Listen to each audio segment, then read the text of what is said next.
The cold January morning in Chicago bit through the windows of the mansion in Lincoln Park like a sharp blade. Charles Charlie Smith woke with a start to the screams that had been echoing through the second-floor hallway for over an hour.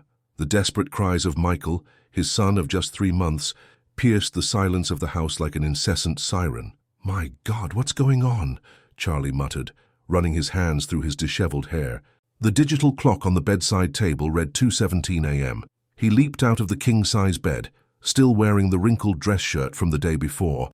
His bare feet touched the cold marble as he headed for the baby's room with hurried steps.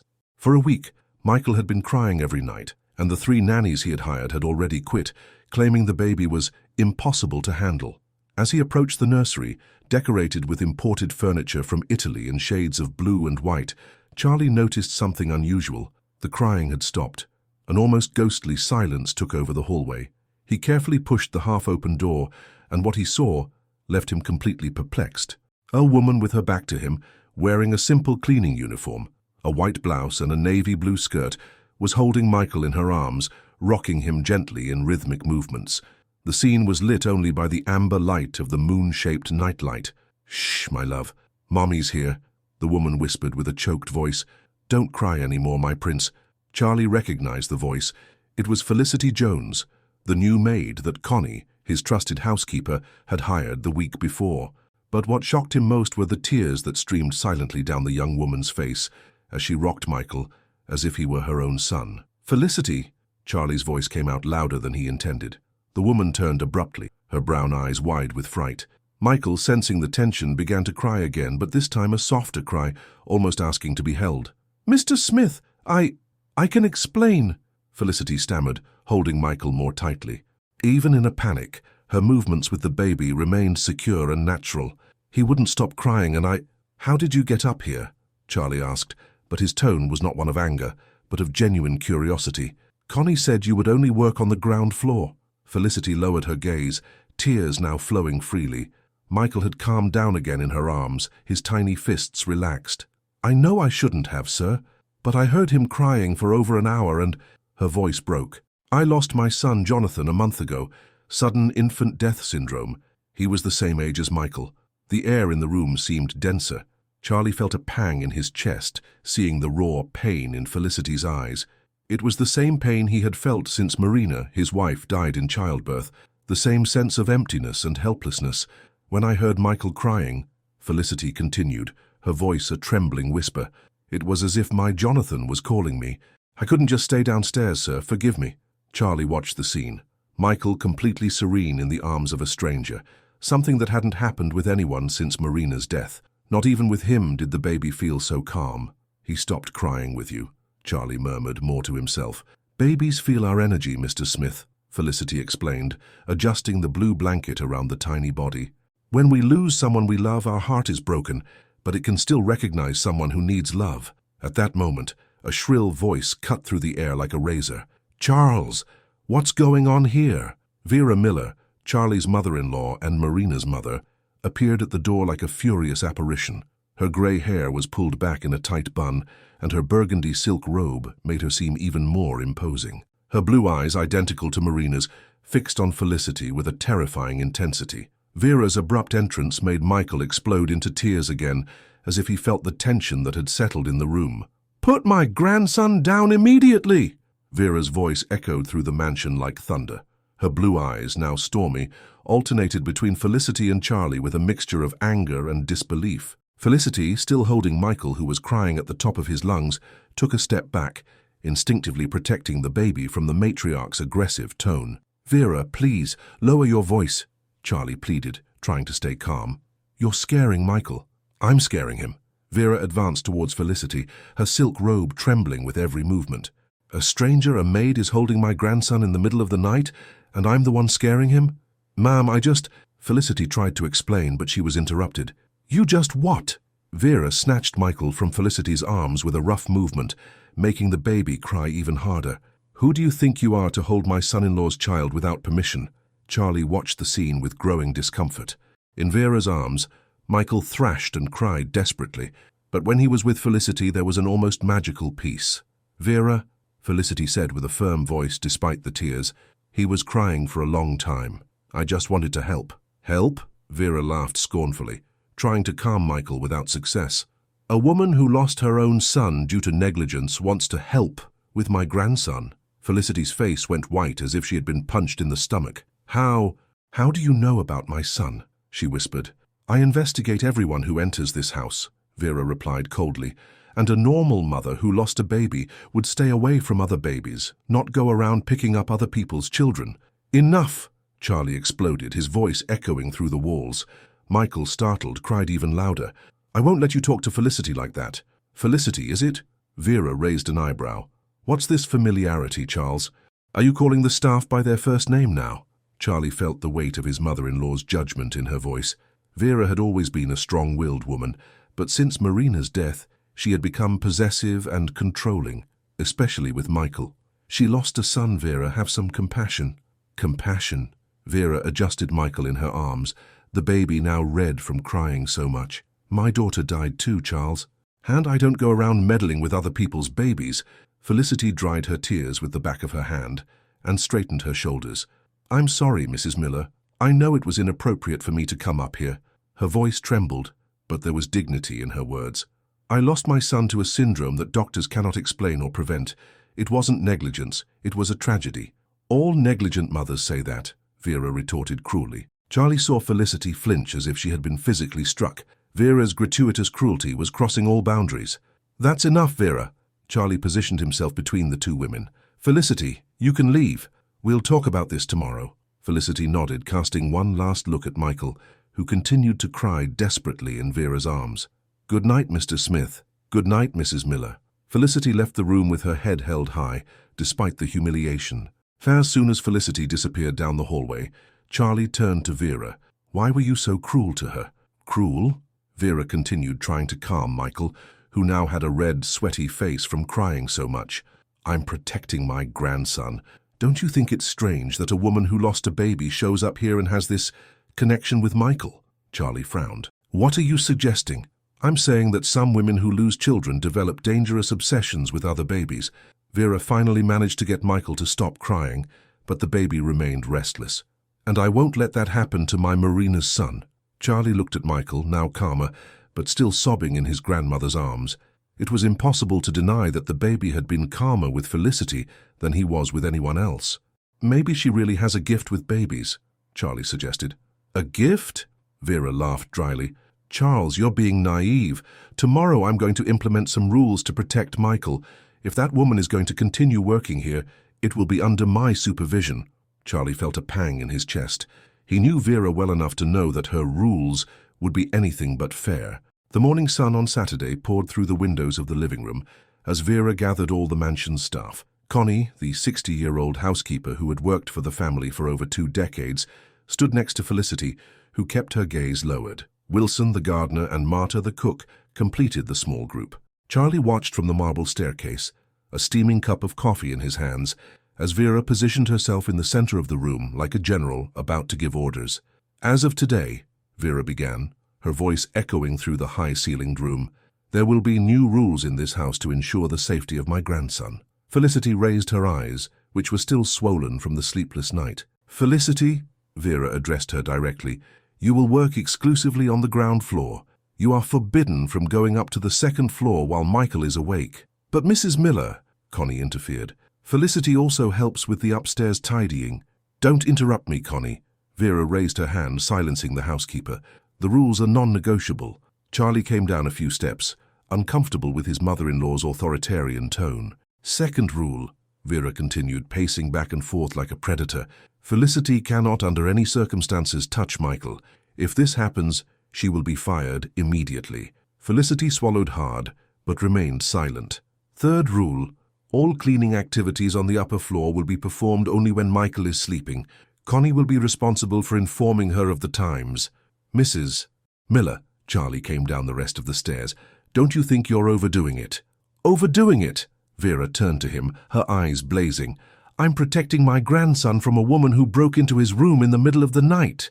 She was helping, Charlie defended, but his voice lacked conviction. Helping? Vera laughed scornfully. Charles, wake up. What kind of mother who lost a child gets so Attached to another baby so quickly? Felicity finally raised her voice, although it trembled. Mrs. Miller, I understand your concern, but I can assure you my intentions are pure. I just wanted— I'm not interested in your intentions. Vera cut her off brutally. I'm only interested in the facts, and the fact is that you acted inappropriately. Connie, who had known Vera since she was young, decided to take a risk. With all due respect, Mrs. Miller, Felicity is a good person. She just wanted to help with the baby because she's an opportunist, Vera exploded. How many maids do you know who are so interested in their boss's children, Connie? The heavy silence that followed was broken only by the sound of footsteps on the upper floor. Michael had woken up and would soon begin to cry, as he always did. Connie, Vera ordered, go take care of Michael. And remember, only you and I can take care of him from now on. As Connie went up the stairs, Vera approached Felicity with a smile that didn't reach her eyes. One more thing, Felicity. I want you to clean all the mansion's windows today, inside and out, and then wax all the wooden floors in the house. Charlie frowned. It was a week's worth of work. Vera. Oh, and also, Vera continued, ignoring Charlie, I want you to reorganize the entire china cabinet in the dining room, piece by piece.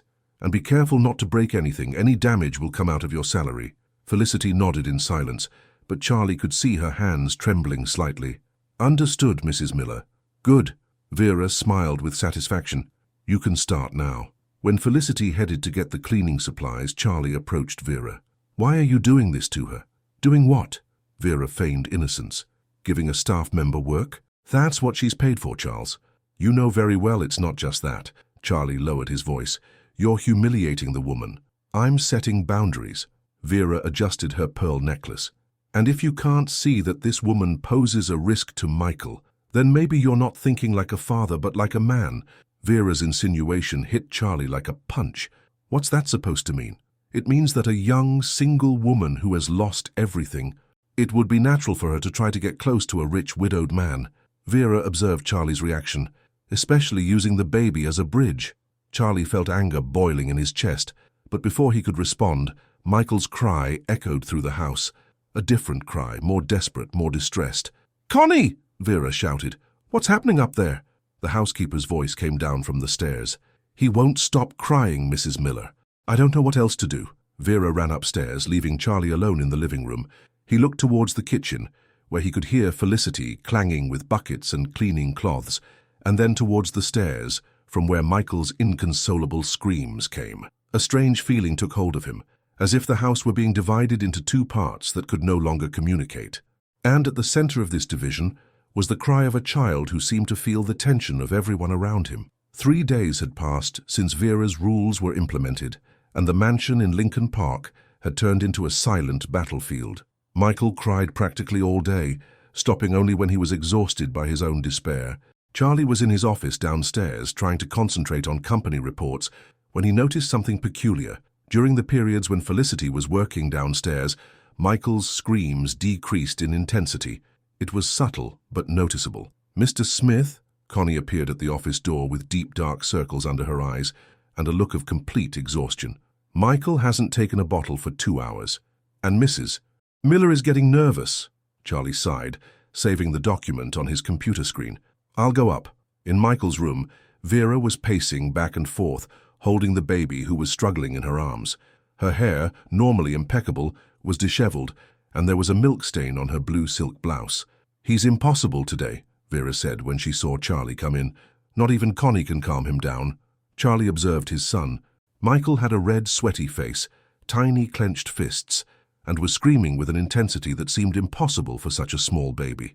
How long has it been this time? Charlie asked, holding out his arms to take his son. 40 minutes this time, Vera replied, passing Michael to Charlie. But he's had 3 other episodes like this morning. In Charlie's arms, Michael continued to cry, although he seemed slightly less agitated. Charlie rocked him, murmured loving words, tried the pacifier, but nothing worked. Maybe it's colic, Charlie suggested, feeling completely lost. We already gave him the colic medicine, Connie said from the doorway. It didn't help at all. At that moment, the sound of a vacuum cleaner turning on downstairs echoed through the house. It was Felicity, fulfilling another of the endless tasks Vera had assigned her. Charlie noticed something extraordinary. Michael's crying decreased almost immediately. It didn't stop completely, but it reduced in intensity visibly. Did you notice that? Charlie looked at Vera and Connie. What? Vera asked, annoyed. Michael got calmer when Felicity turned on the vacuum cleaner. Coincidence, Vera said quickly, but Charlie saw uncertainty in her eyes. The vacuum cleaner stopped, and Michael returned to crying at full force. When the sound started again, the baby calmed down again. That's no coincidence, Charlie murmured, an idea starting to form in his mind. Charles, no. Vera realized what he was getting at. I won't let that woman... Vera, look at him, Charlie interrupted, pointing to Michael. He's reacting to her presence. Babies react to sounds, Vera argued, but her voice lacked conviction. Then let's test it, Charlie decided. Connie, can you call Felicity? Charles, no. Vera positioned herself between him and the door. I forbade it. And I'm his father, Charlie replied with a firmness that surprised everyone, including himself. 40 minutes of crying is enough. Connie, seeing Charlie's determination, left to call Felicity. Vera remained silent, but her eyes shone with anger. Minutes later, Felicity appeared at the door, still holding a cleaning cloth. Her hair was in a simple bun, and there were a few drops of sweat on her forehead. You called for me, sir? She asked hesitantly, avoiding looking directly at Michael. Yes, Charlie said, ignoring Vera's furious glare. Michael hasn't stopped crying for almost an hour. Nothing we do works. Felicity finally looked at the baby, and her face softened immediately. Michael, as if he felt her gaze, turned his little head in Felicity's direction and lessened his crying.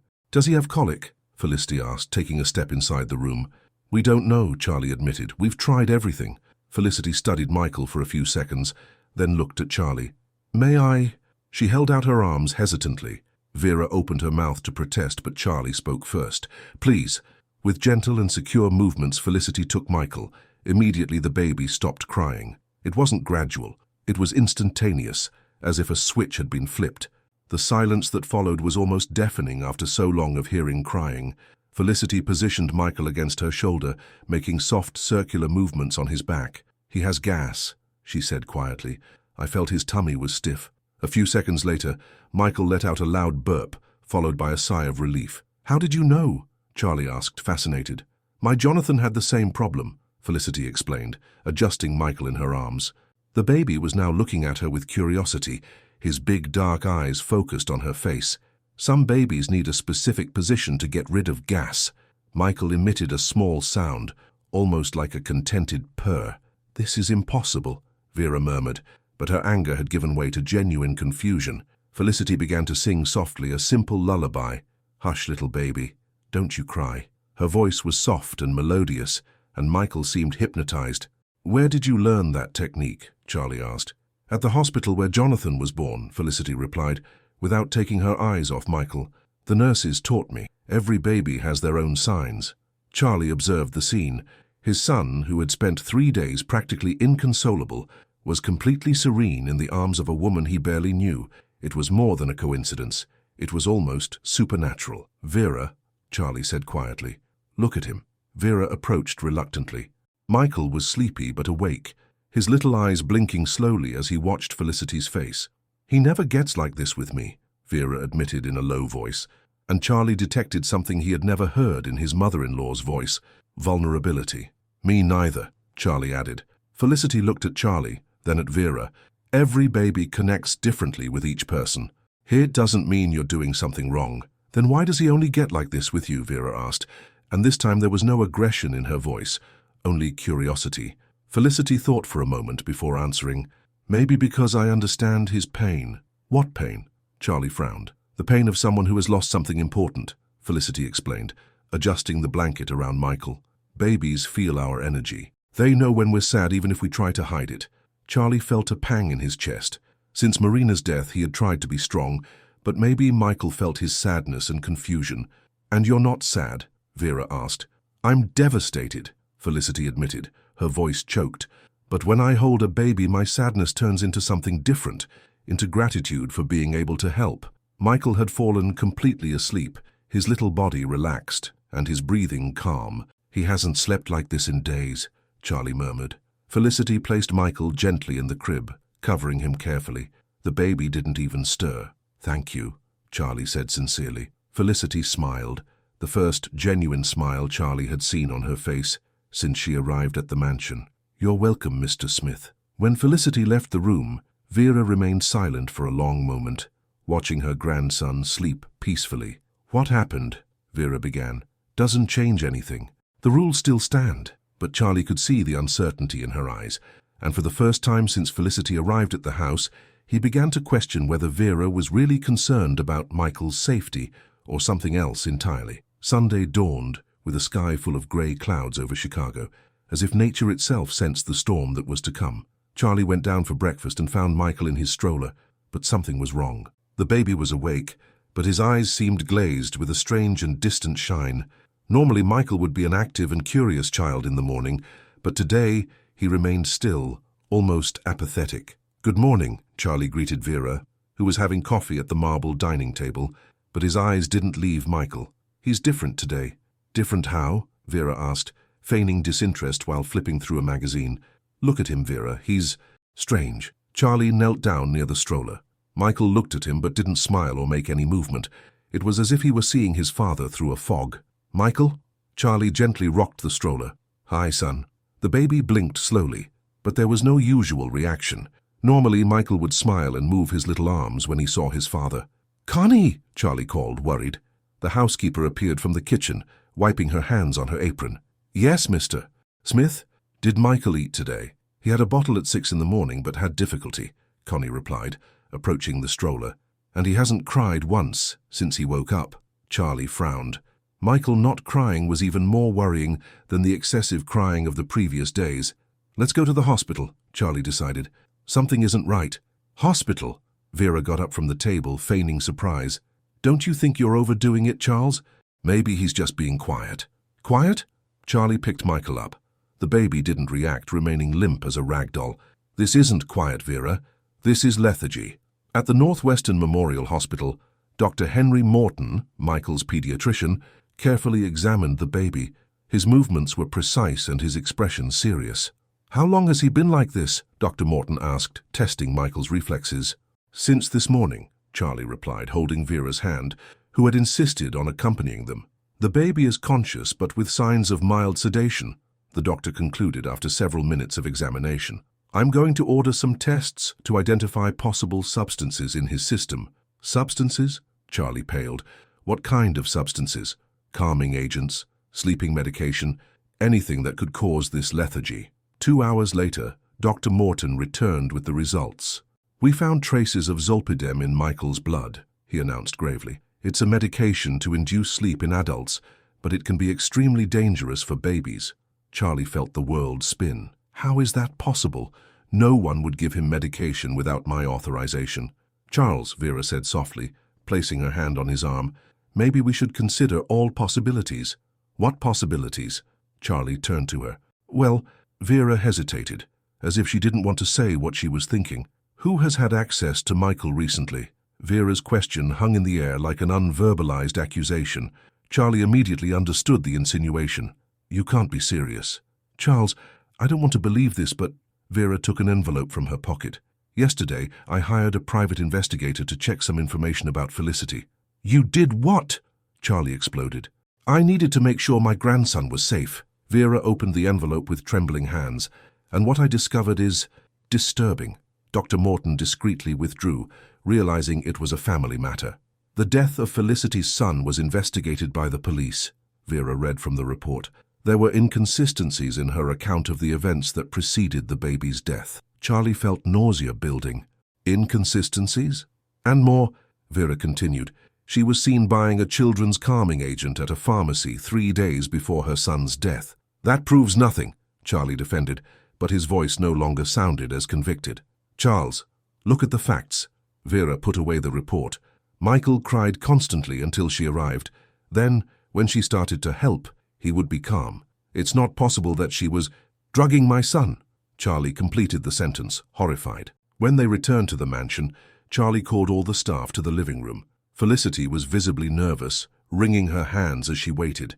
"Someone needs to explain to me how my son was medicated without my authorization," Charlie said, his voice controlled but dangerous. The silence was broken only by the ticking of the antique clock on the wall.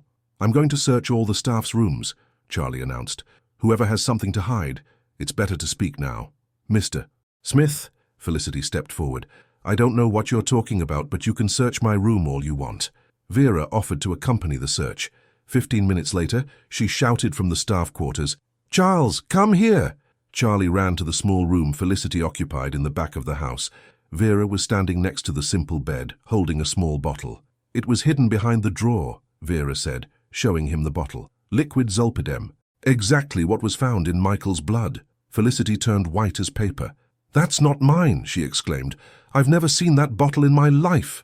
"It was in your room," Vera retorted. "Someone put it there." Felicity turned to Charlie, her eyes full of tears. "Mr. Smith, I swear on my son's soul that I would never harm Michael." Charlie looked at the bottle, then at Felicity, then at Vera.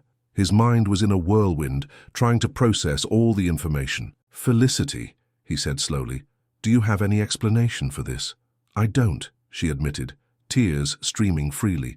"But I know it wasn't me." Charlie closed his eyes for a moment. When he opened them, his decision was made. "Felicity, you're fired. I want you out of my house immediately." The cry of pain that came from Felicity's throat echoed through the mansion like the lament of a wounded animal. It was the sound of a heart being broken for the second time in less than 2 months. The rain that had started as a fine drizzle in the afternoon had turned into a violent storm as Felicity dragged her single suitcase up the marble steps of the mansion. The cold July wind whipped her wet hair as she struggled to open the electronic gate manually. "Felicity, wait!" Connie ran after her, holding a broken umbrella. "At least let me call you a taxi."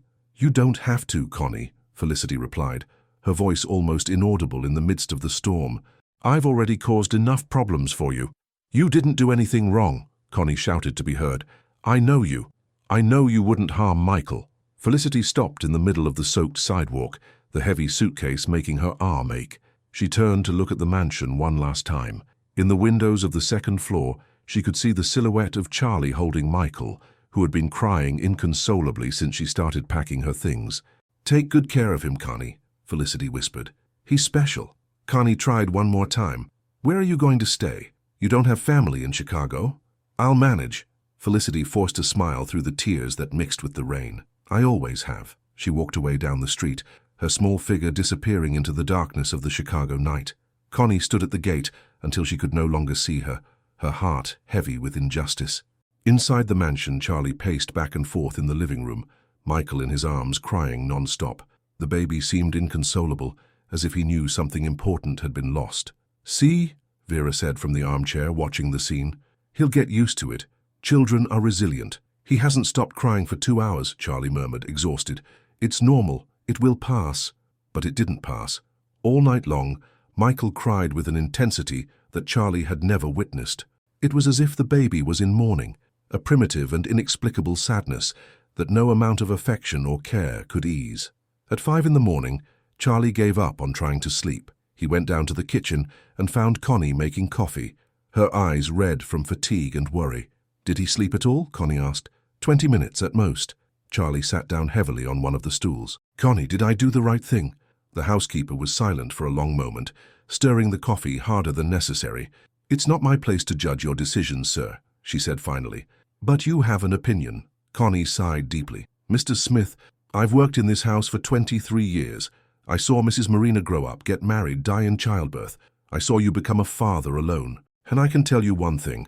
I've never seen a baby react to someone the way Michael reacted to Felicity.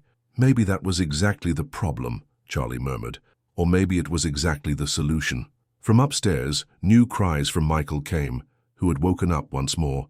Meanwhile, 10 miles away, Felicity was sitting on a wet bench at Union Station, her suitcase at her feet, and her hair still damp from the previous night's rain. She had nowhere to go.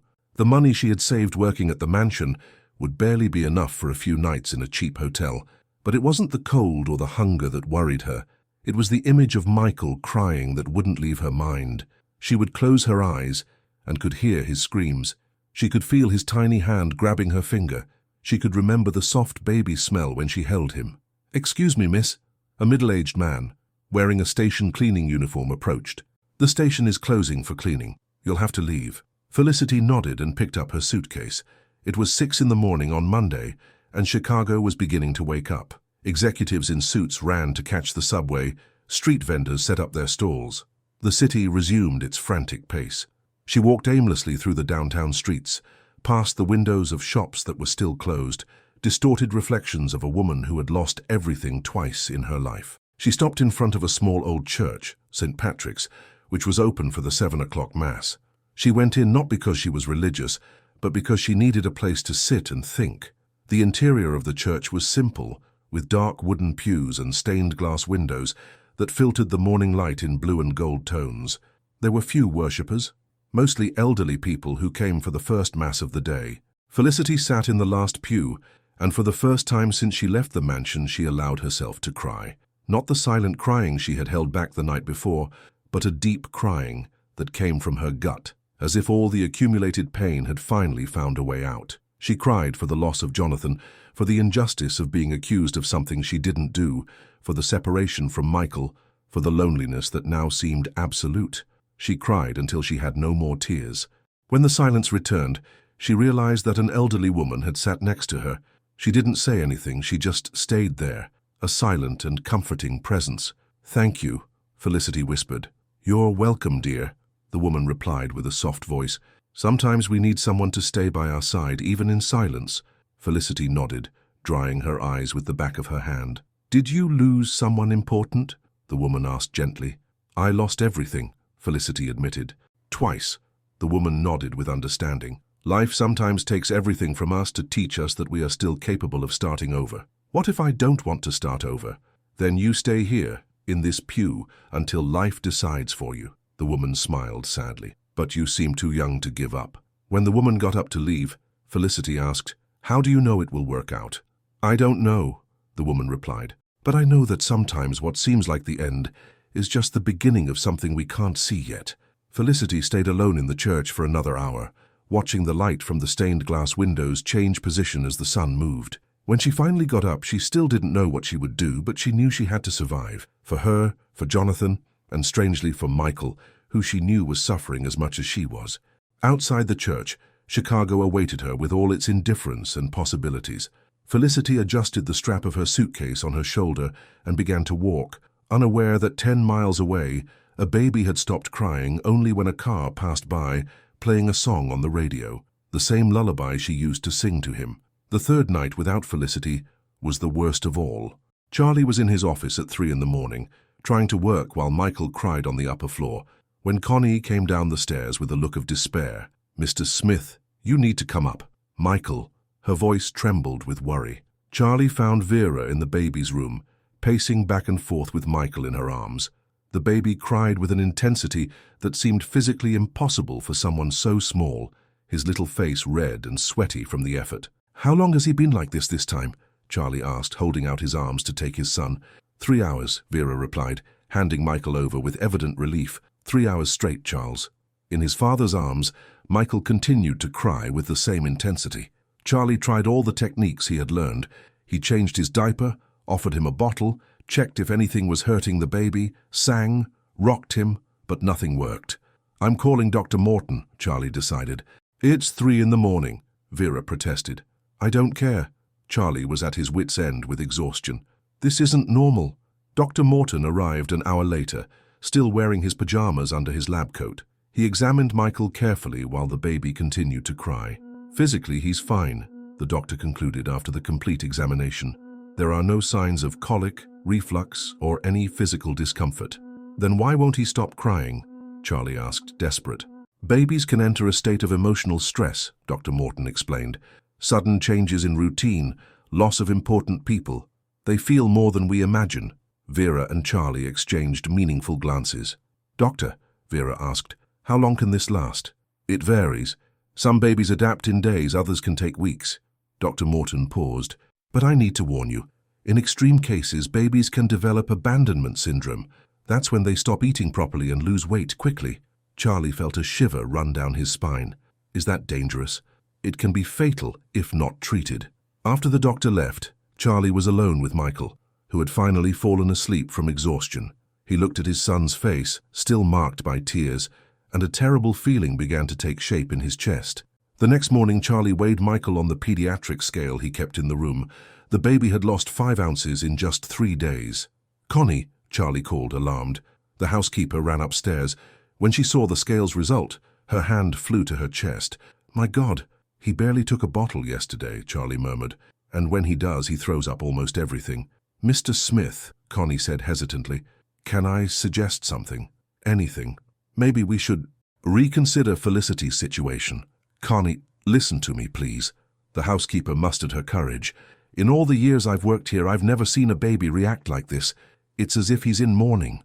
Charlie sat down heavily in the armchair in the room, Michael sleeping fitfully in his arms. But what if she really... Charlie couldn't finish the sentence. Mr. Smith, with all due respect, I knew Felicity better than anyone in this house. Connie approached. She talked about her son with so much pain, so much love. A mother who went through that would never harm another baby. But the medication was in her room. And who had access to the room? Connie asked meaningfully.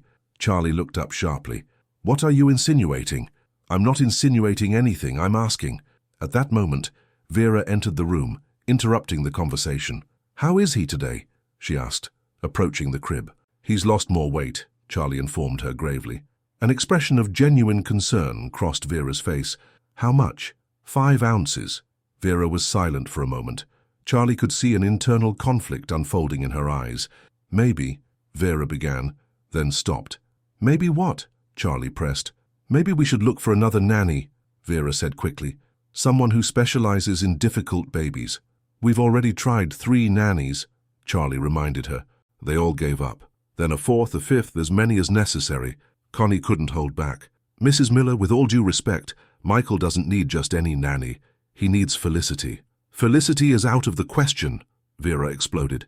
She might have what? Connie confronted her bravely. Loved this baby too much. Cared for him too much, because that's what I saw. Charlie watched the argument between the 2 women, feeling the weight of the decision he had made. Michael had woken up again and started to cry, but this time it was a weaker cry, as if he was running out of strength. I'm going to give him another bottle, Charlie decided. But Michael rejected the bottle, turning his little face away and crying even more. It was as if he was refusing to eat, preferring hunger to a life without Felicity. Charlie looked at his son, and for the first time since he had fired her, he allowed himself to question if he had made the biggest mistake of his life. The image of Michael serene in Felicity's arms contrasted cruelly with the inconsolable child he was now holding. Connie, he said quietly, do you really believe she's innocent? With all my soul, Mr. Smith. And you, Vera? Charlie turned to his mother-in-law. Deep in your heart, do you really believe Felicity would drug Michael?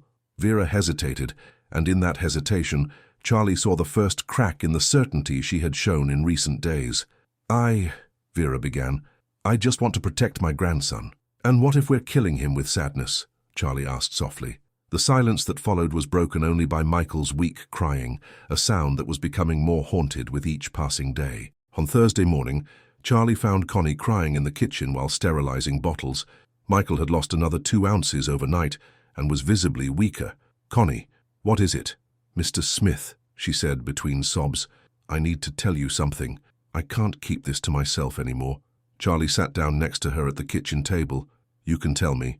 It's about Felicity and the calming agents. Connie dried her eyes with her apron. There's something Mrs. Miller doesn't know, something I've never told anyone. What? Felicity has a severe allergy to calming agents, Mr. Smith. Any type of benzodiazepine or similar. Charlie frowned. How do you know that? On the second day she worked here, I offered her some chamomile tea because she was nervous. She told me she couldn't take anything that relaxed her because she had a documented allergy since she was a child. She said she even needed to wear a medical alert bracelet when she went to the hospital. Charlie's heart began to beat faster. What kind of allergy? She said that if she took any calming agent, she could have an anaphylactic reaction. She almost died as a child because of it. Charlie got up abruptly from the chair. Connie, are you sure about what you're saying? Absolutely. She even showed me the scar on her arm from when she was hospitalized at the Chicago Children's Hospital when she was 8 years old. Why didn't you tell me this before? Because... Connie hesitated. Because I was afraid of Mrs. Miller's reaction. But now, seeing Michael wasting away like this, Charlie went up the stairs 2 steps at a time. He found Vera tidying up Michael's room, who was sleeping restlessly in his crib. Vera, I need to talk to you. Now, about what? About Felicity and the calming agents. Charlie closed the bedroom door. Connie told me she has a severe allergy to benzodiazepines. The color drained from Vera's face. That's not possible. Let's check. Charlie picked up the phone. I'm calling the Chicago Children's Hospital. Charles, wait. but Charlie was already dialing. After 20 minutes of transfers and verifications, he managed to speak with the medical records department. "Yes, we found the record," the attendant confirmed. "Felicity Jones, born in 1995, hospitalization in 2003 for severe anaphylactic reaction to lorazepam, documented allergy to the entire class of benzodiazepines." Charlie hung up the phone and turned to Vera. She was sitting in the armchair in the room, her hands trembling. "Vera, Charles, The medication found in Michael's blood was zolpidem, a benzodiazepine." Charlie approached her. "If Felicity had given him that medication, she would have died just by touching the bottle." "I didn't know," Vera whispered. "You knew!" Charlie exploded, making Michael wake up and start crying. "You planted that bottle in her room." "Charles, please." "You planted it," Charlie shouted, his voice echoing through the mansion. "You destroyed an innocent woman's life because you were jealous of her." Vera began to cry, a convulsive crying of someone who had finally been discovered. I just wanted to protect Michael." "Protect him from what? From love, from affection?" Charlie picked up Michael, who was crying desperately. "Look at him, Vera. Look at what you've done." "I saw how she looked at him," Vera sobbed. "How she held him. It was as if he were her own son, and I saw how you looked at her." "So what?" Charlie turned to face her. "So what if she took good care of my son? So what if maybe I had found someone who could help raise Michael? She's a maid, Charles, a hired hand." "So what?" Charlie repeated louder. "Does that make her less human, less capable of loving?" Vera couldn't stop crying. "Marina was my only daughter, Charles. Michael is all I have left of her. When I saw that woman, I was afraid that you wouldn't need me anymore." Charlie sat down heavily, still holding Michael, who continued to cry. "Vera," he said more calmly, "you almost killed an innocent woman, and you're killing your own grandson." "I know," Vera whispered. "God forgive me, I know." Connie appeared at the door. "Mr. Smith, there's a woman here downstairs asking for you. She says she's Felicity's mother." Charlie and Vera exchanged glances. "Tell her to come up," Charlie decided. Minutes later, a woman in her 50s wearing simple but clean clothes entered the room. Her eyes were identical to Felicity's, and she was carrying a folder of documents. "Mr. Smith, I'm Sarah, Felicity's mother. Mrs. Jones." Charlie got up respectfully. "I heard about what my daughter went through here," Sarah said, looking directly at Vera. "And I came to bring some things you need to see." Sarah opened the folder and took out several documents. "Here's the complete medical report on my grandson Jonathan's death. Sudden infant death syndrome, with no indication of external substances or negligence." Charlie took the document and read it quickly. "And here," Sarah continued, taking out another paper, "is the medical certificate for Felicity's allergy, issued by the Chicago Children's Hospital. She almost died when she was 8 because an inattentive nurse gave her a calming agent." "Mrs. Jones," Vera tried to speak. "So you've done enough harm," Sarah cut her off with wounded dignity but no aggression. "My daughter lost her son, lost her job, lost her dignity. Now she's sleeping on the streets because she has nowhere to go." Charlie felt as if he had been punched in the stomach. "On the streets? For 3 days, Mr. Smith. She doesn't even have money for a cheap hotel." Michael, as if sensing the tension in the room, began to cry even harder. But this time, his crying seemed weaker, more desperate. "Where is she?" Charlie asked, picking up his car keys. "Last I saw her, she was at the Northwestern Memorial Hospital," Sarah replied. "It's where Jonathan was born. She goes there when she's very sad." Charlie looked at Vera one last time. "If Michael dies because of what you did, I'll never forgive you." And he ran out of the room carrying Michael in his arms, leaving behind 2 crying women, one out of remorse, the other out of relief for finally having told the truth.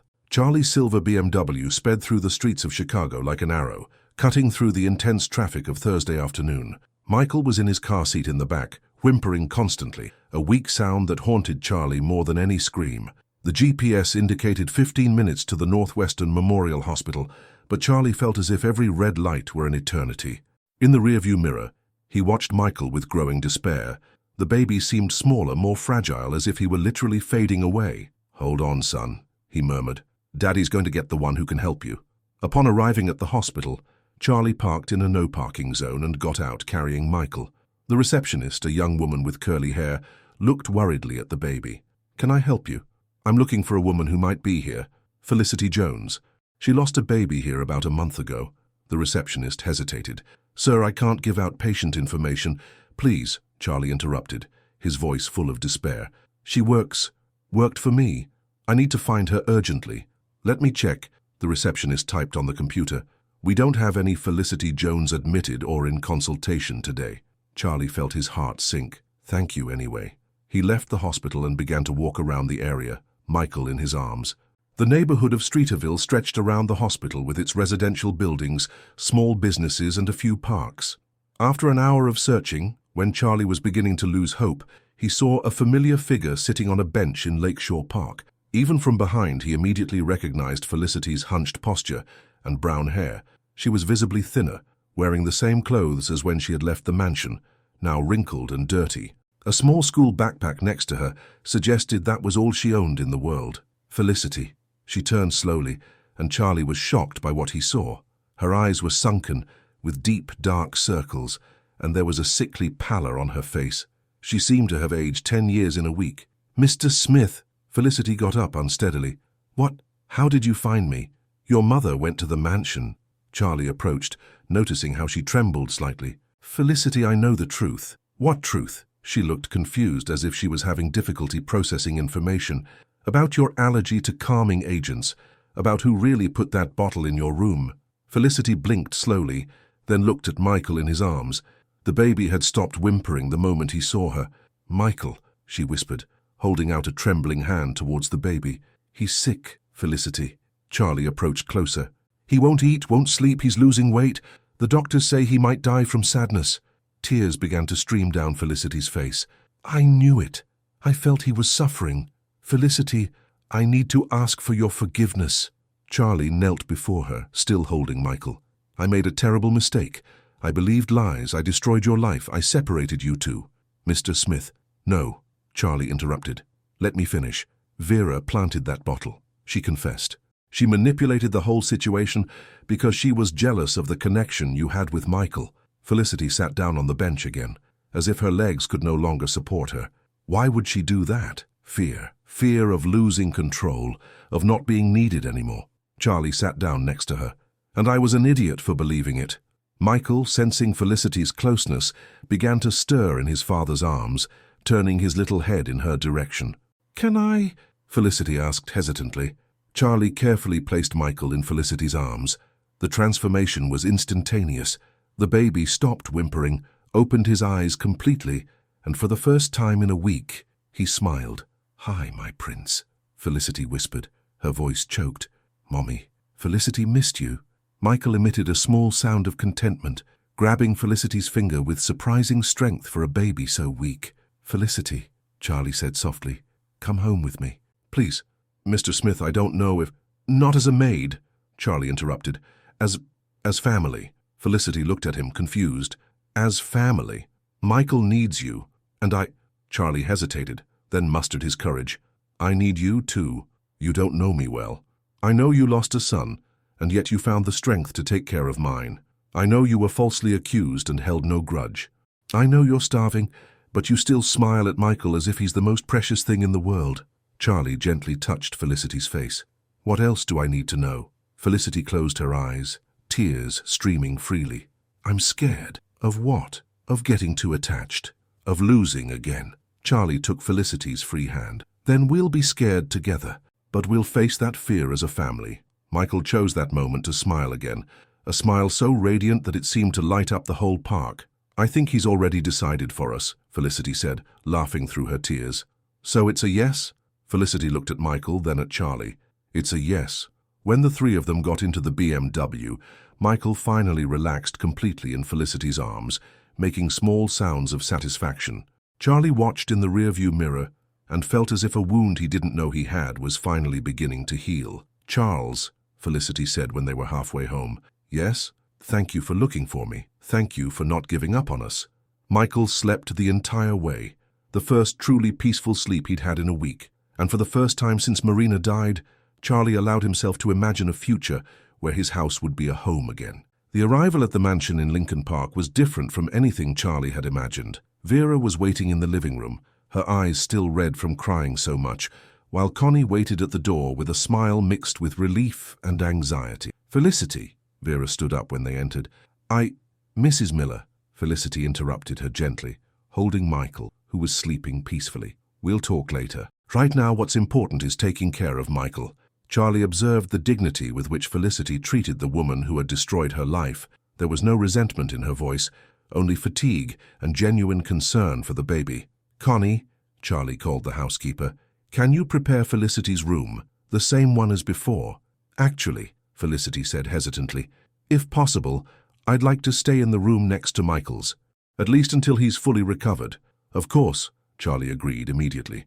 "The guest room has a good bed." Vera watched everything in silence, seeing how Michael remained serene in Felicity's arms, even when he was awake, something that hadn't happened in a week. "Felicity," Vera finally said, Can I ask for your forgiveness?"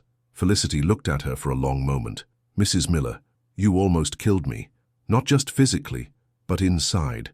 "But," she looked at Michael, "this boy needs love, not anger.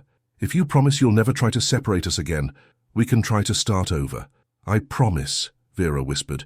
"For Marina, I promise." The next few hours were dedicated to taking care of Michael. Felicity tried to give him a bottle, but the baby rejected it, turning his little face away. "He's dehydrated," Felicity observed, gently touching Michael's dry lips. "And he's lost a lot of weight. I think we need to go to the hospital." At the Northwestern Memorial Hospital, Dr. Morton examined Michael with a grave expression. "He's lost 14 ounces in a week," the doctor informed them. "For a 3-month-old baby, that's extremely dangerous. I'll need to admit him for an IV." Charlie felt the world fall apart. "Is he going to be okay?" "With proper care, yes, but it was a close call." Dr. Morton looked meaningfully at Charlie. "If you had waited a few more days..." The sentence hung in the air, but everyone understood what was left unsaid.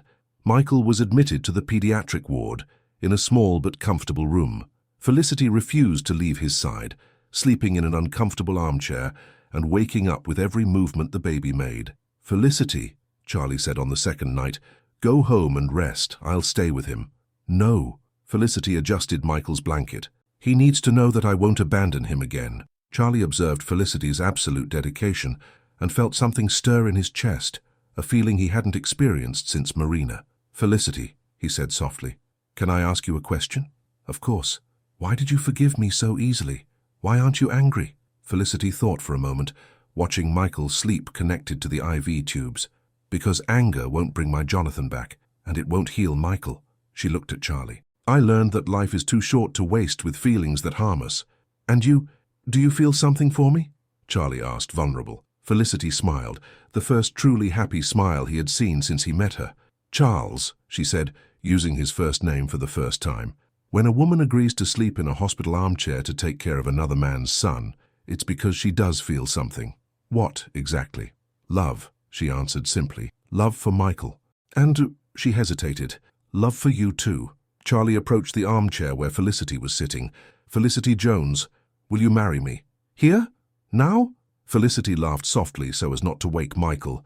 "When Michael is discharged, I want him to grow up in a complete family with a father and mother who love each other." Felicity looked at Michael, then at Charlie. "Yes, I accept." Michael chose that moment to open his little eyes and smile, as if he approved of the decision. The next morning, Dr. Morton brought good news. Michael has gained 5 ounces since yesterday. The hydration is working, and he's back to taking his bottle normally. "When can he be discharged?" Charlie asked. "If he continues to progress like this, tomorrow." Vera arrived at the hospital at lunchtime carrying flowers and an expression of genuine regret. "How is he?" she asked hesitantly. "Improving," Felicity replied.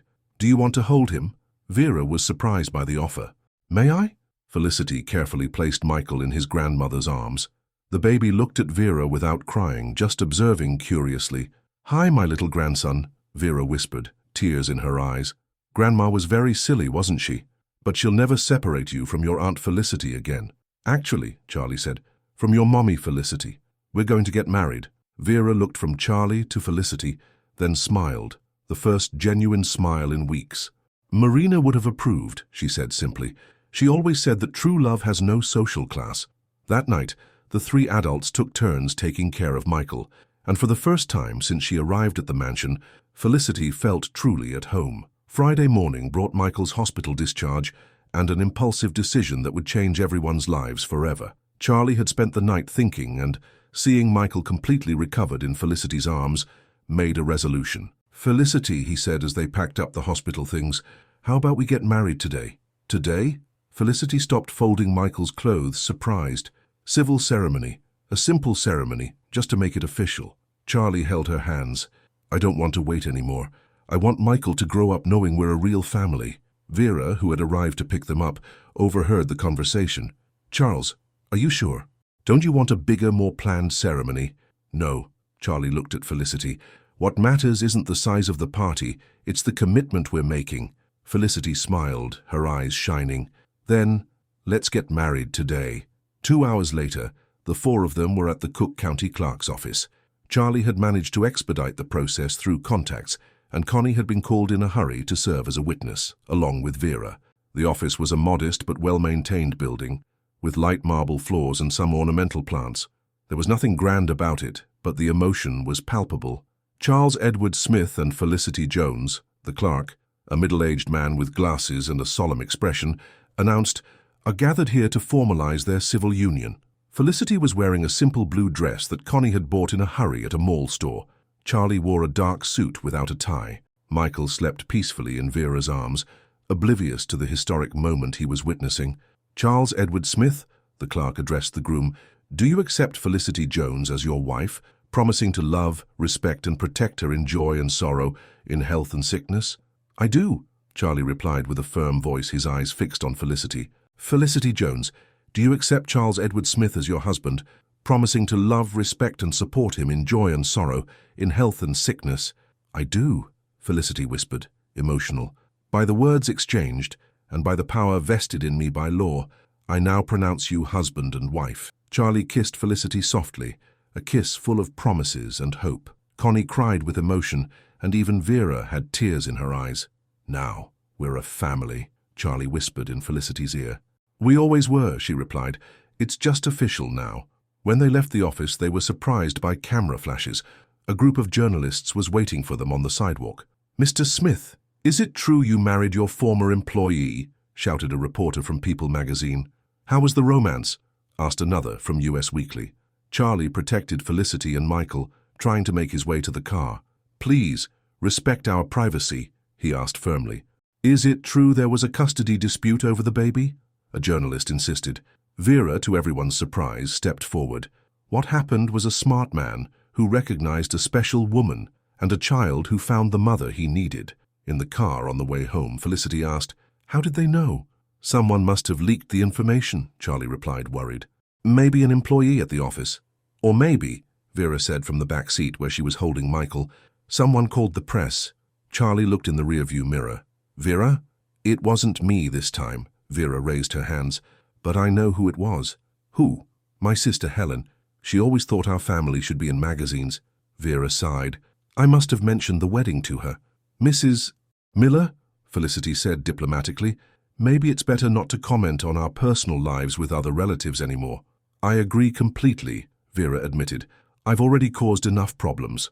When they arrived at the mansion, they found Connie organizing a small celebratory lunch in the garden. She had improvised a simple decoration with flowers from the garden itself and prepared Charlie's favorite dishes. "Connie, you didn't have to," Charlie began. "Yes, I did," the housekeeper interrupted. "Every wedding deserves a celebration." During lunch, Michael remained awake and alert, observing everything around him with curiosity. Occasionally, he would smile at Felicity or make small sounds of contentment. "He knows something has changed," Felicity observed. "Children feel the energy around them," Vera agreed. "And today, the energy is one of happiness." As they ate, Charlie made a toast. "To our family. May we overcome any storm that comes our way together." "To family," everyone repeated. Later, when Felicity was putting Michael to sleep in the crib, Charlie watched her from the bedroom door. "Any regrets?" he asked jokingly. "About the wedding?" "Never," Felicity smiled. "But I'm a little scared of what's to come." "Because of the press?" "Because of everything. It's a lot of change, very fast." Charlie approached and hugged her from behind, watching Michael sleep peacefully. "We'll take it slow," he promised. "No rush, no pressure. We'll build our story day by day." "What if I can't handle being a businessman's wife? Then I'll stop being a businessman," Charlie replied simply. Felicity turned in his arms. "Don't say that. I'm serious. You and Michael are more important than any business." That night, when the house was finally silent, The three of them slept peacefully for the first time in weeks. Michael in his crib, Felicity and Charlie in the room next door, and Vera on the floor below, finally at peace with her own choices. Outside, Chicago continued its frantic pace, but inside the mansion in Lincoln Park, a new family began to write its story of love, overcoming adversity and forgiveness. Monday brought a storm that Charlie hadn't anticipated. He woke up to Connie knocking insistently on the bedroom door. "Mr. Smith, there are journalists at the front door." Charlie got up quickly, being careful not to wake Felicity, who was sleeping soundly after a night of taking care of Michael. He looked out the window and saw at least 5 TV station vans parked on the street, in addition to photographers with huge telephoto lenses. "What do you mean, journalists?" Charlie went down the stairs in his robe. "They arrived at 6 in the morning," Connie explained nervously. "They're asking for interviews, wanting to know about the wedding, about Felicity." Charlie turned on the television and saw his own photo on the screen of the morning show on NBC. The presenter was saying, "Businessman Charles Smith, widowed since the birth of his son, has had a civil wedding with the family's former employee." "Turn that off," Charlie asked, annoyed. But before Connie could change the channel, the image changed to a photo of Felicity entering the mansion. The young Felicity Jones, 29, worked as a maid in the businessman's residence for just 2 weeks before becoming the new wife. "My God," Charlie murmured. "How did they get this information?" Vera came down the stairs at that moment, already dressed and with makeup despite the early hour. "Good morning, Charles. I saw the commotion out there." "Vera, you didn't say anything else to your sister, did you?" "No." Vera hesitated. But what? Helen might have commented to other people. You know how much she gossips." At that moment, the house phone began to ring insistently. Connie answered. "Smith residence." "No, we're not giving any statements." "No, Mr. Smith is not." The phone wouldn't stop ringing. Charlie unplugged it, but immediately his cell phone began to vibrate. "Felicity's going to wake up with all this noise," Charlie worried. "She already has." Felicity appeared at the top of the stairs with Michael in her arms. She was pale and looked scared. "Charles, what's going on?" "The press found out about our wedding," Charlie explained, going up to get her. "Don't worry, it'll pass." But it didn't pass. All week, the mansion remained surrounded by journalists. Charlie hired security guards to keep the reporters away from the gate, but they still managed to photograph every movement through the bars. On Thursday, the situation worsened. Charlie was working at home when Connie announced, "There's a woman here who says she's a social worker. She says she needs to check on Michael's conditions." Charlie frowned. "Social worker?" The woman was young, formally dressed, with a folder and a clipboard. She identified herself as Mary Johnson, from the Department of Children and Family Services. "Mr. Smith, we received an anonymous complaint about a possible at-risk situation involving the baby Michael." "What kind of complaint?" Charlie asked, already suspicious. "Someone alleged that the child's current caregiver may not be capable of performing that function," the woman read from her clipboard, "and that there were previous episodes involving inappropriate medication." Charlie felt his blood boil. "Who made this complaint?" "It's anonymous, sir, but I'm obligated to investigate." Felicity came down with Michael and was visibly nervous upon seeing the social worker. "This is my wife, Felicity," Charlie introduced, "and this is our son, Michael." The social worker observed the interaction between Felicity and Michael, making notes. The baby was calm and smiling in his mother's arms. "Can I see the child's room?" she asked. For an hour, the social worker toured the house, asked questions, and observed Michael. In the end, she seemed satisfied. "Everything appears to be in order," she concluded. "The child is well cared for and healthy." After she left, Charlie called the Department of Children and Family Services directly. "Hello? I want to speak with Mary Johnson, the social worker who was at my house today." "Sir, we don't have any employee with that name," the attendant replied. Charlie felt a chill down his spine. "What do you mean?" "Mary Johnson doesn't work here, and we don't have any investigation underway at your address." Charlie hung up the phone and turned to Vera, who had watched the whole conversation. "Vera." "Charles, I didn't—" "You hired an actress," Charlie exploded. "A fake social worker to intimidate my wife. I just wanted to make sure Michael was really safe." Vera defended herself. "That's a lie." Charlie was beside himself. "You're trying to sabotage our marriage." Felicity, who had heard the argument, came down with Michael in her arms. "Charles, what happened?" "Vera hired a fake social worker to investigate us." Felicity paled. "Why?" "Because she won't accept our marriage," Charlie replied, looking hard at Vera. "That's not true," Vera protested. Enough, Vera, Charlie interrupted. You planted drugs in Felicity's room, leaked our story to the press, and now you're hiring people to intimidate us. This ends today. Charles, please. You have 1 hour to pack your bags and get out of my house. Vera went white as a sheet. Charles, you can't be serious. I've never been more serious in my life. Charlie positioned himself next to Felicity. Your obsession with control is destroying this family. This house is also mine. Marina was my daughter, and Michael is my son, Charlie shouted, and I'm going to protect him from anyone who tries to harm us, including you. Vera looked at Michael in Felicity's arms, then at Charlie. There was despair and regret in her eyes. If I leave, she said with a trembling voice, will I never see my grandson again? Charlie hesitated, his heart softening slightly. Vera, you need to get help. Seek professional help. When you can control this need to manipulate and control, we can talk about supervised visits. Vera went up the stairs slowly, like a defeated woman. 2 hours later, she left the mansion with 2 suitcases, getting into a taxi without looking back. Felicity approached Charlie, who was watching from the window. You did the right thing, she said softly. I hope so, Charlie sighed. I hope so. That night, for the first time since they met, the 3 of them slept in absolute peace. No manipulations, no intrigues, no people trying to separate them. Just a family that had overcome all attempts at destruction and emerged stronger than ever. 3 weeks had passed since Vera's departure, and Charlie had begun to believe they would finally have peace. The press had lost interest in the story, journalists no longer surrounded the mansion, and Michael was growing up healthy and happy with his new parents. It was on a Thursday morning that Connie came running up the stairs with a letter in her hand and a look of panic. Mr. Smith, a court summons has arrived. Charlie was having coffee with Felicity when he received the official envelope. As he opened it, his face paled. What is it? Felicity asked, worried. Vera is filing a petition for guardianship against me, Charlie read aloud, alleging that I don't have the mental capacity to care for Michael. Is that possible? Felicity asked, horrified. Charlie continued reading. She is requesting temporary custody of Michael, alleging that my sudden marriage to a person of inferior social class demonstrates emotional and psychological instability. You can't be serious, Felicity murmured. And there's more, Charlie continued in a tense voice. She got a temporary restraining order. There's an order here for Michael to be handed over to her care until the final hearing. Felicity got up abruptly, almost knocking over the chair. No, they can't take Michael from us. Calm down, honey. Charlie tried to reassure her, but his own voice was trembling. I'm calling my lawyer right now. Robert Bob Martin, Charlie's lawyer for over 10 years, arrived at the mansion in less than an hour. His expression was serious. Charles, the situation is complicated, he admitted.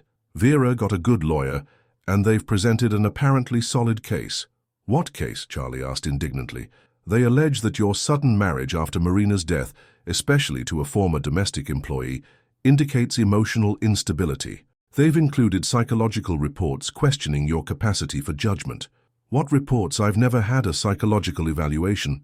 Reports based on external observation, Mr. Martin explained hesitantly, and depositions from people who claim to have witnessed erratic behavior from you. What people? Apparently some former company employees, a former brother-in-law, people Vera managed to convince. Felicity was sitting silently, holding Michael against her chest as if she could protect him with her love alone. The baby, oblivious to the legal storm that was forming around him, was playing with his mother's fingers, making small sounds of contentment. Mr. Martin, Felicity said with a firm voice despite the fear in her eyes, can they really take Michael from us? The lawyer hesitated before answering. The restraining order has legal force, yes, but it's temporary. We have the right to a hearing to contest it. When? Charlie asked, running his hands through his hair. Monday. 4 days from now. Charlie got up abruptly. 4 days? Vera will have Michael for 4 days? Charles, Mr. Martin said calmly, I know it's difficult, but we need to prepare well for this hearing. It's our only chance to reverse this. At that moment, the doorbell rang. Connie went down to answer and came back with 2 court officers. We've come to take the minor Michael Smith, the older officer announced, consulting a clipboard. We have a court order. No! Felicity got up, instinctively protecting Michael. You can't take him. Ma'am, please don't make this more difficult, the officer said in a professional but not insensitive tone. It's just temporary. Charlie stood next to Felicity. Can I at least go with him to where Vera is? I'm sorry, sir. The instructions are clear, direct delivery to the petitioner. Felicity began to cry silently as she kissed Michael's forehead. "Mommy will come get you soon, my love. Don't forget Mommy, okay?" Michael, sensing his mother's sadness, began to whimper. When the officer held out his arms to take him, the baby clung to Felicity's neck and began to cry desperately. "Please," Felicity begged, "let me take him to his grandmother personally. He'll be less traumatized." The officers looked at each other and agreed. "But you cannot enter Mrs. Miller's residence. Just hand him over at the door." The trip to Vera's apartment in the Gold Coast was silent, except for Michael's sobs, who wouldn't stop crying. Charlie drove with tense hands on the steering wheel, while Felicity tried to calm the baby in the back seat. "He knows something is wrong," Felicity murmured. "Babies feel our anxiety." When they arrived at the elegant building where Vera had moved, she was waiting for them on the ground floor, accompanied by a private nurse hired to help with Michael. "Vera," Charlie approached, "are you really going to do this? Separate a child from the parents he knows?" "I'm protecting my grandson," Vera replied, but her voice lacked the conviction of the previous days. "When you two prove you're a stable couple, he'll come back." Felicity approached Vera holding Michael, who was crying more and more loudly. "Mrs. Miller," she said with dignity, "you know we're a family. Michael is happy with us." "Time will tell." Vera held out her arms to take her grandson. The moment Michael was transferred to Vera's arms, his screams intensified. It was a cry of despair, as if he understood that he was being separated from those he loved. "Grandma's here, Michael." Vera tried to calm him, but the baby struggled in her arms, reaching his little arms out towards Felicity. "He wants his mother," the nurse observed. "I am his family," Vera said defensively, but Michael remained inconsolable. Charlie and Felicity left with broken hearts, leaving behind Michael's screams echoing through the building's lobby. Monday morning arrived, grey and cold. Charlie and Felicity had barely slept over the weekend, worried about Michael. Mr. Martin had put together a solid strategy. Witnesses who would attest to Charlie's ability as a father and Felicity's competence as a mother. The Cook County Courthouse was busy when they arrived. Charlie wore his best suit, and Felicity wore a discreet but elegant outfit they had bought especially for the occasion. "Remember, Mr. Martin instructed as they went up the marble stairs. "Stay calm, answer only what you're asked, and show unity." In the courtroom, Vera was already present with her lawyer, Maurice Peterson, a corpulent man with gold-rimmed glasses. She held Michael in her lap, and even from a distance Charlie could see that the baby was thinner and paler. "Michael," Felicity whispered, her eyes filling with tears at the sight of her son. The baby, hearing his mother's voice, turned his little head in her direction and began to whimper, reaching out his little arms. "Silence in the court," the officer announced. "All rise for his honor. Judge John Davies." The judge was a man in his 60s with grey hair and a serious expression.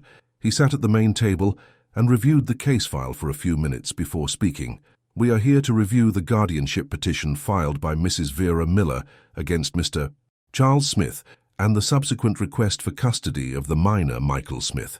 Maurice Peterson stood up. "Your Honor, my client only seeks to protect her grandson's well-being. The defendant has demonstrated emotional instability by contracting a hasty marriage with a former domestic employee, placing the child in a risky situation." "And what evidence supports this allegation?" the judge asked. "We have here reports of behavioral observation conducted by independent psychologists." Mr. Peterson presented a folder, in addition to depositions from people who have lived with the defendant. Mr. Martin stood up. "Your Honor, we request that these evidences be carefully reviewed. This is an attempt by a possessive mother-in-law to control her son-in-law's life and separate a legitimately constituted family."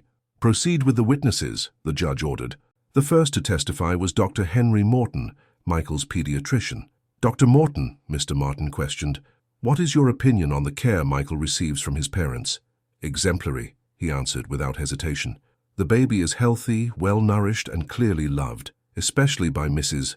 Jones, who demonstrates exceptional maternal instinct. And the couple's emotional stability? I see only dedicated parents who genuinely care about the child's well-being." Maurice Peterson tried to contest. "But doctor, don't you find it worrying that Mr. Smith got married so quickly after being widowed? I consider that he found someone who complements his family in a positive way. Michael has blossomed under their care." The next witness was Connie. "Connie," Mr. Martin called her, "how many years have you worked for the family?" 23 years, doctor. I saw Mrs. Miller grow up, get married, and I've cared for Michael since he was born." What is your opinion of Felicity as a mother? She's the best mother Michael could have, Connie answered firmly. She has a natural gift with children. Michael is only truly calm and happy with her. And about the couple's stability? I've never seen two people more dedicated to each other and to the baby. They form a true family. When Maurice Peterson tried to question Connie's capacity for judgment by being just a maid, the judge reprimanded him. Doctor, the testimony of someone who lives with the family daily is extremely relevant. The last defense witness was a surprise. Sarah, Felicity's mother. Mrs. Jones. Mr. Martin asked, "Can you tell us about your daughter?" "My Felicity has always been a special girl," Sarah said with pride. "When she lost Jonathan, I thought she was going to die of sadness. But when she met Michael, I saw my daughter reborn. She loves that boy as if he were her own flesh and blood. And about her relationship with Charles? He treats her like a queen, Doctor, and he respects the pain she's been through. They complete each other. After the witnesses, it was time for Michael to be the most important evidence. The officer brought the baby to the center of the room. "We're going to do a simple test," the judge announced. "I'm going to observe the child's reaction to each party involved." First, Michael was placed in Vera's arms. The baby remained quiet, but clearly uncomfortable, looking around for someone. Then, he was passed to Charlie. Michael calmed down a bit, but still seemed restless. Finally, when Felicity held out her arms, Michael practically leaped towards her. Immediately, his little face lit up with a radiant smile, and he began to make small sounds of joy, grabbing Felicity's face with his little hands. "Mommy," Michael babbled, his first clear word. The silence in the room was absolute. Even Maurice Peterson seemed impressed by the baby's obvious reaction. "It's more than evident," the judge declared after a few minutes of observation, "that this child recognizes Mrs. Jones as a maternal figure. The bond is unequivocal." Maurice Peterson tried one last gambit. "Your Honor, but the issue is not just affective. It's about social and financial stability." "Doctor," the judge interrupted him, "Mr. Smith is a successful businessman. The house is adequate. The child is healthy and happy. I see no instability whatsoever, only social prejudice." Vera got up abruptly. "Your Honor, I just want what's best for my grandson." "Mrs. Miller," the judge addressed her directly, "your concern for your grandson is understandable, but your actions demonstrate excessive possessiveness that is harming the child's well-being. I observed Michael during this hearing. He was visibly stressed until he was returned to his parents. This is not protection, it's a traumatic separation." The judge paused, organizing the papers. "Given the evidence presented," he announced solemnly, "I deny the petition for guardianship against Mr. Charles Smith. I consider him fully capable of exercising parental power. The custody of Michael Smith is maintained with his legitimate parents. Furthermore," he continued, "I order Mrs. Vera Miller to undergo a psychological evaluation before any new attempt to interfere with the family. Visits to her grandson will be supervised until further notice." Charlie and Felicity hugged each other, Michael between them, finally legally reunited. Vera remained seated, tears streaming silently down her face. For the first time, she seemed to understand the gravity of her actions. "Vera," Charlie approached after the session, still holding Michael with Felicity, "the door to our house isn't closed forever, but you need to accept that we're a family now." "I know," Vera whispered. I ruined everything, didn't I?" "You can fix it," Felicity said gently, surprising everyone. "Michael needs his grandmother, but a grandmother who respects his parents." Vera looked at Michael, who was observing her curiously in Felicity's arms. Can I say goodbye to him?" Felicity approached. "Of course." Vera gently touched Michael's little hand. "Goodbye, my little grandson. Grandma's going to take care of herself so she can see you again." Michael smiled at her, not the radiant smile he gave Felicity, but a genuine smile of family recognition. "Thank you," Vera said to Felicity, "for not hating me." "Family isn't about blood, Mrs. Miller," Felicity replied. "It's about love and respect. When you're ready for that, we'll be here." Leaving the courthouse, Charlie, Felicity, and Michael walked hand in hand through the streets of downtown Chicago. The sun had finally appeared from behind the clouds, lighting the way ahead. "Where are we going now?" Felicity asked. "Home," Charlie replied, kissing her forehead. "To our home, our life, our future." Michael babbled happily as if he agreed with the plan, and for the first time since they met, the three of them walked together without fear of tomorrow, knowing that they had won all the battles that mattered, the battle for love, for family, and for justice. Zafra. Epilogue. The happy ending in Lincoln Park. 3 months later, the garden of the mansion in Lincoln Park had never been so beautiful. White lights twinkled among the centuries-old trees. White rose petals marked the path to a small improvised altar, and chairs decorated with satin ribbons awaited the few selected guests.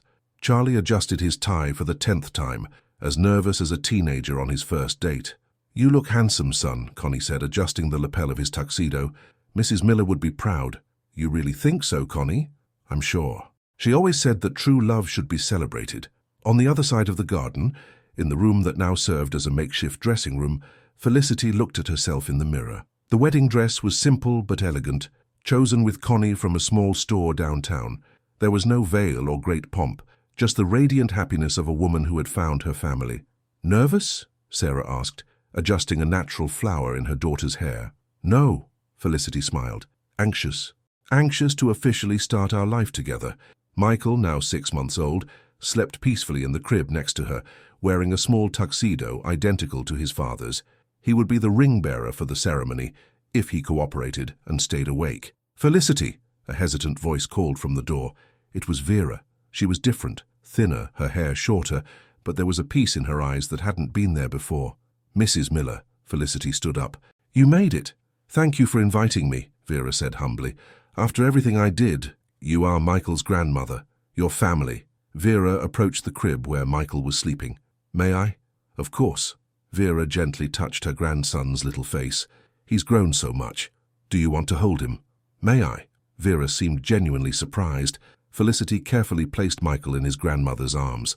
The baby opened his little eyes, looked at Vera without crying, and then smiled, a small but real smile. "Hi, my little grandson," Vera whispered, tears in her eyes.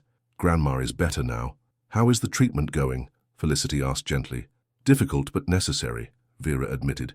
"The psychologist helped me understand that I was trying to control everything because I was afraid of being alone." "You'll never be alone, Mrs. Miller. We're family." Vera looked at Felicity with genuine gratitude. "You're more of a daughter than a daughter-in-law, you know, and you're more of a mother than a mother-in-law." Michael chose that moment to let out a little laugh, as if he approved of the reconciliation. "I think it's time," Sarah announced, looking out the window. "The guests are arriving." The ceremony was small and intimate. Dr. Morton was present, as were a few close friends of Charlie's and former co-workers of Felicity's. The officiant was a young pastor that Charlie had chosen specifically for his modern view on family. When Felicity appeared in the garden, walking slowly towards the altar, Charlie felt his eyes fill with tears. She was radiant, carrying Michael in her arms. They had decided that he would participate in the ceremony as an integral part of the family that was being made official. "Felicity," the pastor began when she reached the altar, "do you accept Charles as your life partner in joy and sorrow, promising to love and support him in all moments?" "I do," Felicity replied with a firm voice, her eyes shining. "Charles, do you accept Felicity as your life partner, promising to protect and love not only her, but also to honor the maternal love she dedicates to Michael?" "I do with all my heart," Charlie replied, emotional. "And you too," the pastor addressed the couple. "Do you promise to raise Michael in a home full of love, respect, and understanding, showing him that family is built with affection, not just with blood ties?" "We promise," they said together. Michael, as if he understood the importance of the moment, babbled loudly, eliciting laughter from everyone present.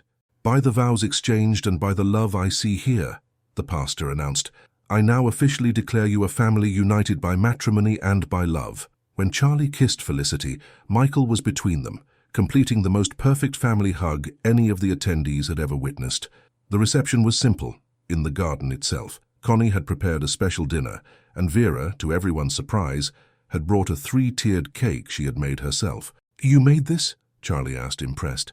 "I learned it in therapy," Vera smiled. "Baking is therapeutic, and I wanted to contribute something made with love." When it was time for the toast, Charlie stood up with a glass of champagne. "I want to toast," he began, looking at Felicity, who was holding Michael, "to the woman who taught me that love can be born in the most unexpected moments and grow even in the most difficult circumstances.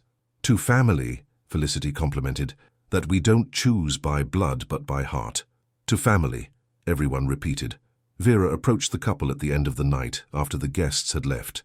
"Charles, Felicity," she said hesitantly, "I want to apologize one more time." And I want you to know that I'm going to spend the next few years trying to be the grandmother Michael deserves." "You already are," Felicity replied, passing Michael into Vera's arms. "You just needed to accept that we're all a family now." Vera looked at her grandson, who was observing her with curiosity and affection. "I love you three," she said simply. "We love you too," Charlie replied, hugging her. Later, when the house was finally silent, Charlie and Felicity sat in the garden, watching the lights of Chicago extend to the horizon. Michael slept peacefully in the stroller next to them. "Can you believe we got here?" Felicity asked, resting her head on Charlie's shoulder. "Sometimes it feels like a dream," Charlie admitted. "A year ago, I was a lost widower trying to raise a baby alone. Today you have a complete family. The most unlikely family in Chicago," Charlie laughed. "A businessman, a former maid, a baby, and a grandmother in recovery." "But it's our family," Felicity smiled. "And I wouldn't change a thing." Michael stirred slightly in the stroller, and they both turned to watch him. Even in his sleep, the baby seemed to smile, as if his dreams were filled with all the love that surrounded him. "You know what I learned," Felicity said softly. "What?" "That sometimes we lose everything to discover what really matters. I lost Jonathan, I lost my job, I slept on the street. But if I hadn't gone through all that, I would never have found you." "And I learned," Charlie replied, "that true love has no social class, no rules, no timeline. It just happens when two people recognize each other as soulmates." That night, under the starry sky of Chicago, a family that had been tested by prejudice, manipulation, and injustice finally slept in absolute peace. Charlie and Felicity had proven that love can overcome any obstacle, and Michael would grow up knowing that family is built with affection, respect, and dedication. And in her apartment in the Gold Coast, Vera also slept peacefully for the first time in months, knowing that she had found her way back to the family she almost destroyed, but that now welcomed her with open arms. The mansion in Lincoln Park had never been so happy, and in the words of Connie, who knew that house better than anyone, it finally became a real home.